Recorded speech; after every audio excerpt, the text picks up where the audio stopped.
जय हिंद दोस्तों, आप सभी का स्वागत करता हूं ज्ञानपीठ जीके पॉइंट के इस यूट्यूब चैनल पर। दोस्तों, मैं आपके लिए लेके आया हूं एसएससी सीजीएल 2026 के लिए जीके का जीएस का एक मॉक टेस्ट। तो हम अभ्यास करेंगे जनरल नॉलेज के 25 प्रश्नों का। और ये जो प्रश्न होंगे वो जो इस बार एसएससी ने सेक्शनल टाइम आपका किया है कि 15 मिनट में 25 क्वेश्चन आपको हल करने हैं। तो उसी को देखते हुए कुछ फैक्चुअल चीज़ें हैं इसमें, कुछ एक्सप्लेनेशन के साथ मैं आपको ये हल कराऊंगा। तो चलिए शुरू करते हैं आज का मॉक टेस्ट। पहला प्रश्न आपके स्क्रीन पर क्या कहा गया? निम्नलिखित में से किस चोल शासक ने गंगईकोंड चोलपुरम को अपनी नई राजधानी बनाया और गंगईकोंड की उपाधि धारण की थी? तो दोस्तों, हमको बताना है कि वो चोल राजा कौन सा था जिसने गंगईकोंड चोलपुरम जो राजधानी थी इसको बनाया था। सही जवाब होगा आपका ऑप्शन बी, राजेंद्र चोल। दोस्तों, राजेंद्र चोल चोल वंश का राजा है और उत्तर भारत पर जब इसने विजय प्राप्त की थी तो उत्तर भारत पर विजय प्राप्त के उत्तर भारत पर जीत के उपलक्ष्य में इसने अपनी राजधानी जो थी वो गंगईकोंड चोलपुरम बनाई थी। ठीक है, गंगईकोंड का मतलब क्या होता है? गंगईकोंड का मतलब है गंगा को जीतने वाला। तो ये आप याद रखना, आपसे पूछा जाए कि वह चोल राजा कौन सा था जिसने उत्तर भारत पर विजय प्राप्त की थी, वो था राजेंद्र चोल। क्लियर, याद रखिएगा। दोस्तों, यहाँ पे मैं आपको बता दूं, अगर क्वेश्चन आए कि चोल वंश का राजा कौन, संस्थापक कौन है, तो चोल वंश की स्थापना की थी विजयालय ने। ये काफ़ी आता है एग्जाम में कि चोल वंश का संस्थापक वो विजयालय था। तो गंगईकोंड चोलपुरम राजधानी थी राजेंद्र चोल प्रथम की। अगला प्रश्न, 1916 के लखनऊ समझौते के संदर्भ में निम्नलिखित कथनों पर विचार कीजिए। पहला है, इसमें कांग्रेस के नरम दल और गरम दल का पुनर्मिलन हुआ था। तो आपका ये सही है। कांग्रेस और मुस्लिम लीग ने राजनीतिक सुधारों के लिए एक योजना पर हस्ताक्षर किए थे। तो ये भी सही है। तो मतलब ये दोनों ही कथन आपके सही है। लखनऊ समझौता ये क्यों इतना इम्पोर्टेंट है? क्योंकि इसमें कांग्रेस और मुस्लिम लीग दोनों साथ आई थी। ठीक है, कांग्रेस की ओर से थे कौन थे? तो वो थे आपके बाल गंगाधर तिलक, और मुस्लिम लीग की ओर से थे जिन्ना। तो जिन्ना और बाल गंगाधर तिलक ने लखनऊ समझौते की जो मसौदा तैयार हुआ था उस पर साइन किए थे। ठीक है, याद रखिएगा। और मैं आपको बता दूं, ये जो अधिवेशन हुआ था इसके अध्यक्ष कौन थे? AC मजूमदार। लखनऊ अधिवेशन 2016 में जो अध्यक्ष थे वो थे AC मजूमदार, अंबिका चरण मजूमदार। क्लियर, याद रखिएगा, आपसे पूछा जाता है। तो इसमें दोनों ही कथन सत्य हैं आपके, 1 और 2 दोनों कथन सत्य हैं।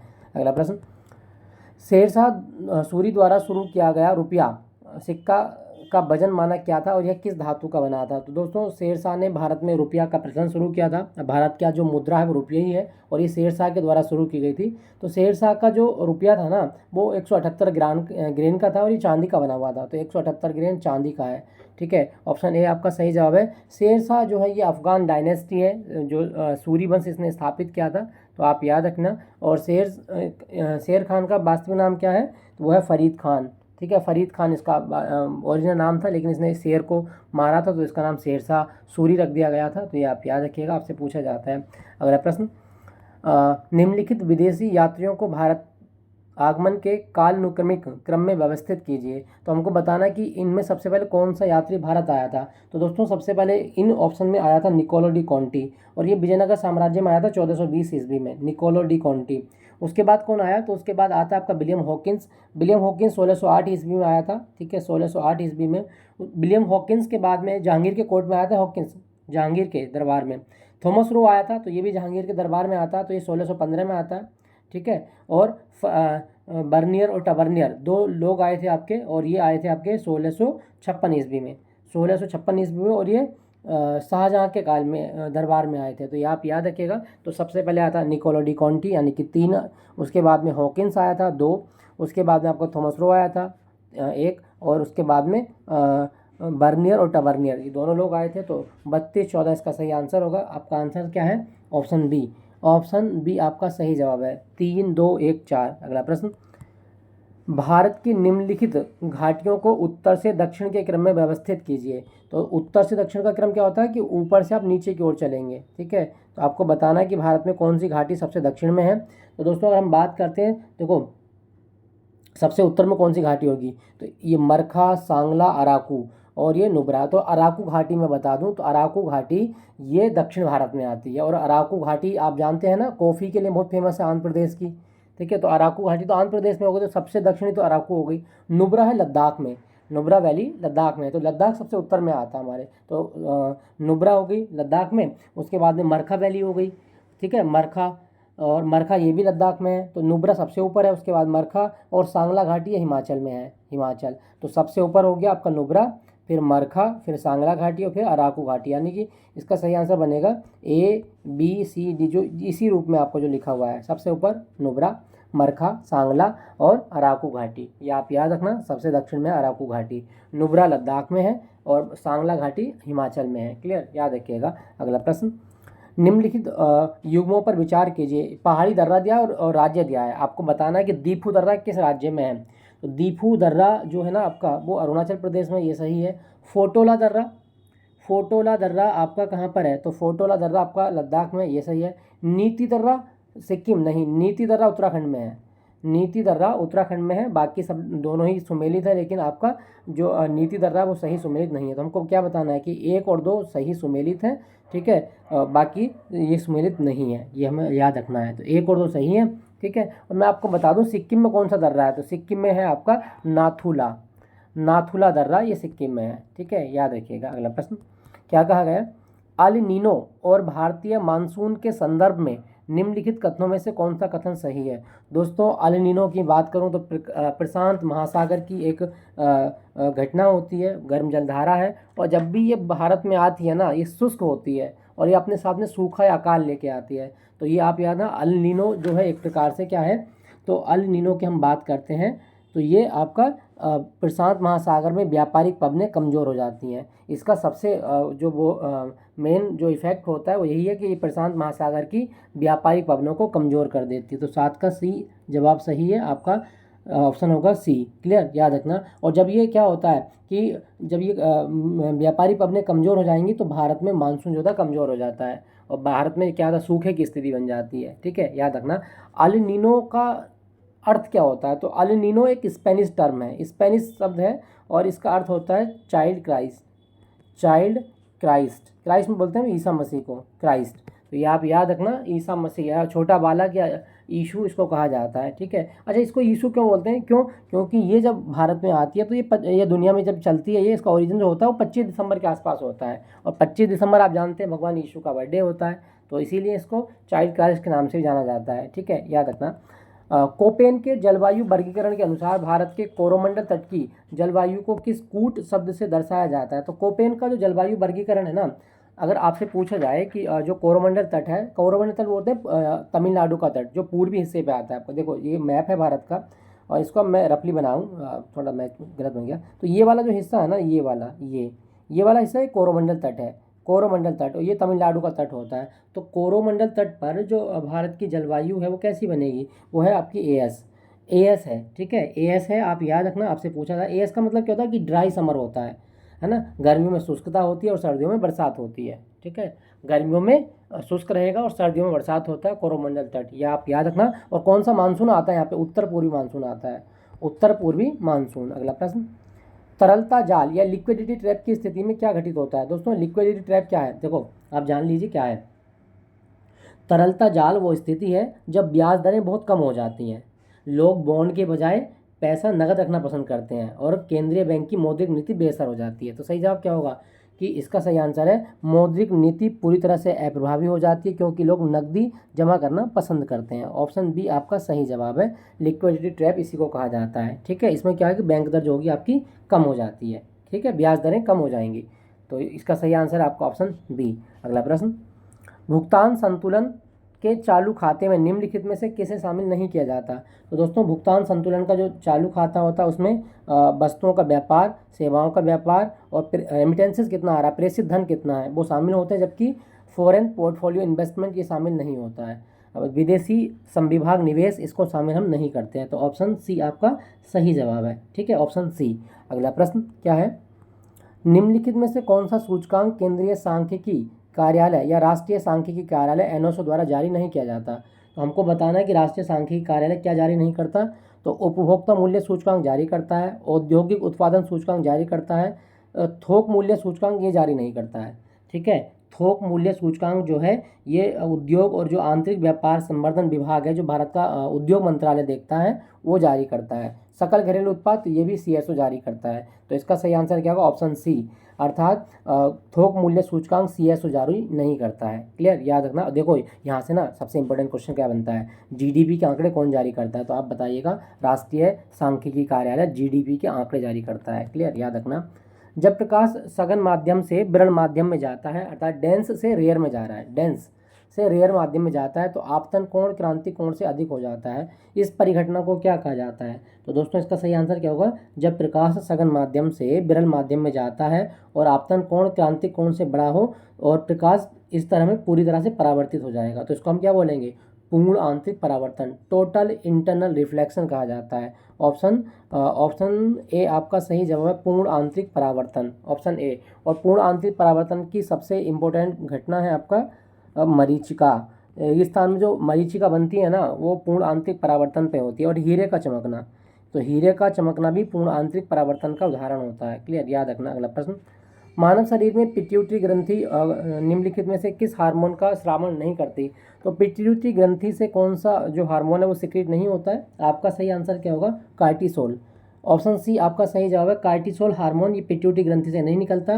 कार्टिसोल किससे निकलता है, तो एड्रिनल ग्रंथि से निकलता है। एड्रिनल ग्रंथि वही ग्रंथि है जिसको लड़ो उड़ो ग्रंथि भी कहा जाता है और ये किडनी पे होती है, तो ये आप याद रखना, कार्टिसोल जो होता है ये एड्रिनल ग्रंथि से निकलता है, जबकि पिट्यूटरी ग्रंथि से प्रोलैक्टिन निकलता है, ऑक्सीटोसिन और वेसोप्रेसिन ये सब निकलते हैं। ठीक है, और पिट्यूटरी ग्रंथि जो होती है इसको मास्टर ग्रंथि कहा जाता है, तो ये भी आप याद रखना, master gland in human body वो है आपकी पिट्यूटरी ग्रंथि। ठीक है दोस्तों, और मैं आपको बता दूं पिट्यूटरी ग्रंथि जो है ना ये मतलब जो कह सकते हैं कि जो सेक्सुअल करेक्टर होते हैं ना मानव में, उसको बनाए रखने का काम भी करती है, ये आप याद रखना।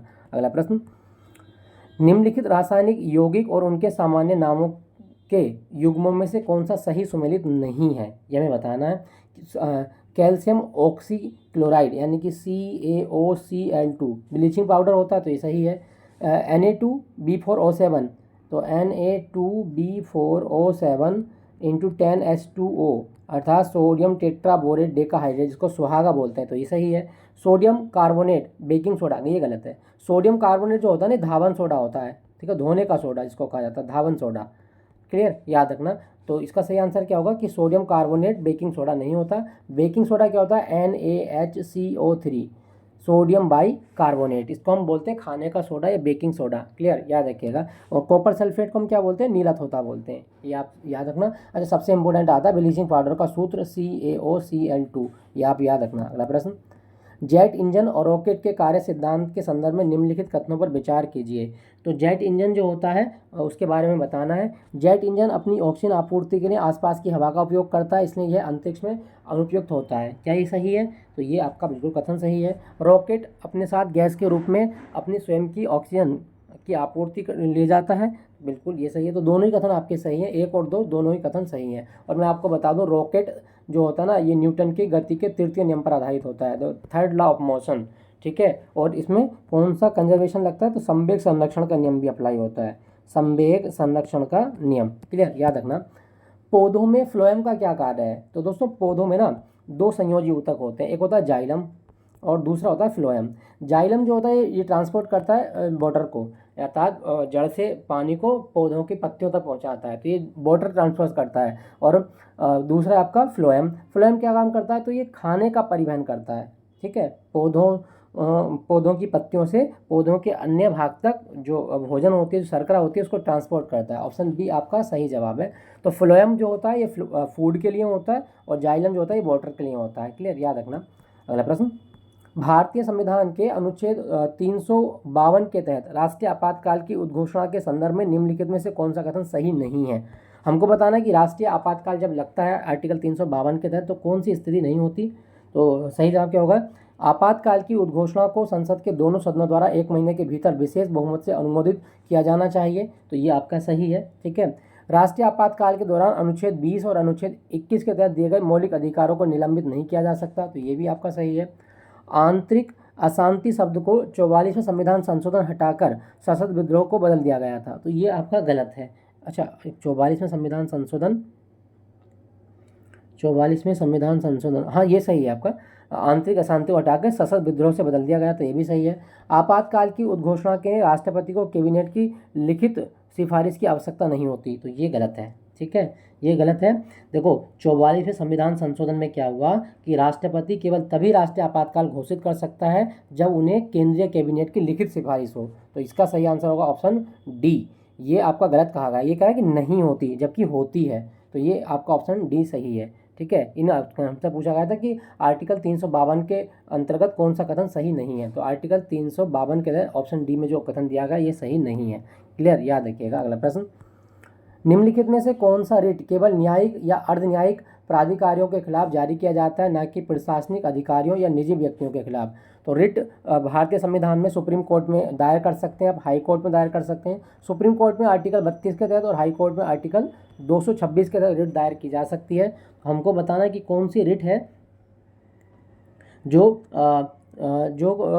न्यायिक प्राधिकारियों के खिलाफ जारी की जा सकती है। तो सही जवाब क्या होगा इसका, वो है आपकी प्रोविज़न, प्रतिषेध इसको कहा जाता है। ऑप्शन बी आपका सही जवाब प्रोविज़न। ठीक है, ये आप याद रखना, आपसे पूछा जाता है। और रिट जो कॉन्सेप्ट हमने संविधान में लिया है वो कहाँ से लिया है, तो ब्रिटेन के संविधान से लिया है। अगला प्रश्न, भारतीय संविधान की तीसरी अनुसूची निम्नलिखित में से किसके लिए शपथ या प्रतिज्ञान का प्रारूप शामिल नहीं करती है? तो तीसरी अनुसूची में किसका शपथ का प्रारूप नहीं है, तो राष्ट्रपति, उपराष्ट्रपति और राज्यपालों की शपथ का प्रारूप जो है ना वो अनुच्छेद 60, 69 और 159 में दिया जाता है। तो हम क्या बताएंगे, तो भारत के राष्ट्रपति का जो शपथ वो है वो होता है आपका आर्टिकल 60 के अनुसार, आर्टिकल 60 के अनुसार, ये आप याद रखना। और आर्टिकल 69 में उपराष्ट्रपति। तो इसमें हमसे पूछा है किसके लिए नहीं होता, तो राष्ट्रपति की शपथ तीसरी अनुसूची में शामिल नहीं है। ठीक है, राष्ट्रपति की शपथ आर्टिकल 60 के तहत दिलाई जाती है। क्लियर, याद रखना। अगला प्रश्न,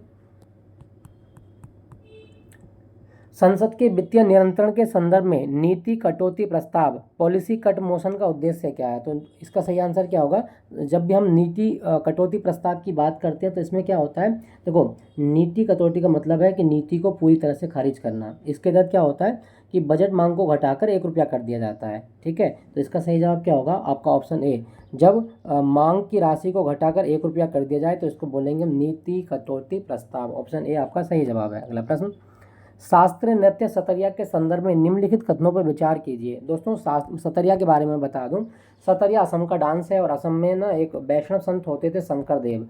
शंकर देव को इसको शुरू करने का श्रेय दिया जाता है सतरिया को, तो ये आप याद रखना। और सतरिया जो है ना साल 2000 में भारत का क्लासिकल डांस बना था। सतरिया का पूर्ववर्ती डांस जो है वो अंकिया नाट है, अंकिया नाट से इसकी उत्पत्ति होती है, तो ये आप याद रखना। तो हमसे पूछा क्या गया है, सतरिया के बारे में क्या कथन सही है? यह असम का पारंपरिक वैष्णव कला रूप है, तो ये सही है।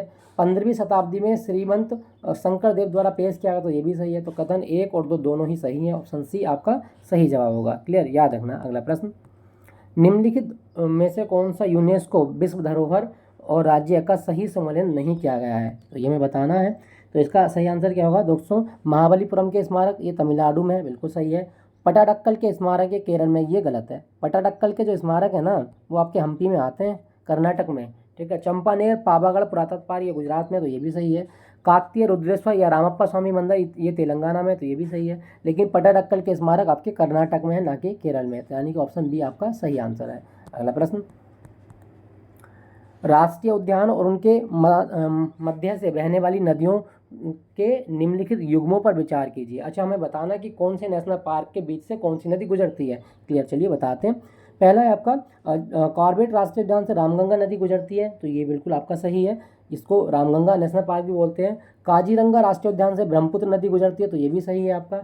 साइलेंट वैली नेशनल पार्क जो आपका कहाँ पर है, केरल में, और यहाँ से कुंती पूजा नदी गुजरती है, तो ये भी आपका सही है। मतलब 1, 2 और 3 तीनों ही सही हैं। ठीक है, और सबसे ज़्यादा पूछा जाता है काजीरंगा से कौन सी नदी गुजरती है, तो ब्रह्मपुत्र गुजरती है। और काजीरंगा राष्ट्रीय उद्यान ना बर्न हॉर्न राइनो के लिए फेमस है, एक सींग वाला गैंडा यहाँ मिलता है। क्लियर, याद रखना। अगला प्रश्न, केंद्रीय बजट 2026 या हाल ही के नीतिगत बदलावों के अनुसार सॉवरेन ग्रीन बॉन्ड से जुटाई गई राशि का उपयोग किस क्षेत्र में नहीं किया जा सकता? दोस्तों, सॉवरेन ग्रीन बॉन्ड का जो हम अमाउंट जुटा रहे हैं उसको हम किस में यूज नहीं करेंगे, तो आप बताइएगा। नए परमाणु ऊर्जा संयंत्रों का निर्माण करने के लिए वो पैसा यूज नहीं करेंगे।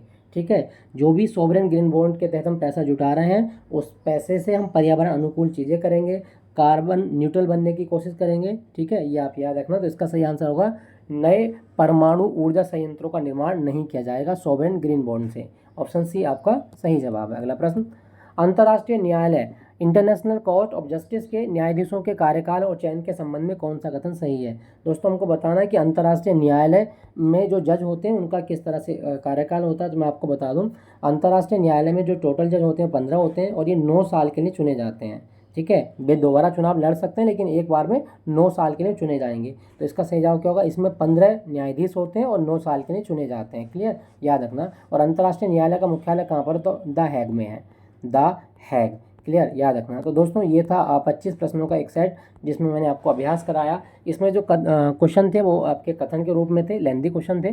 तो इसी तरह से आपको मतलब हैबिट बनानी है कि आपके किसी भी लेवल का क्वेश्चन आपके एग्जाम में आ जाए तो आप उसको बहुत ईजिली हल कर सकते हैं। तो फिर मुलाकात होगी कल 9 बजे रात में, ये मॉक टेस्ट आता है। तो तब तक के लिए thank you for watching Gyanpeeth ji के पॉइंट।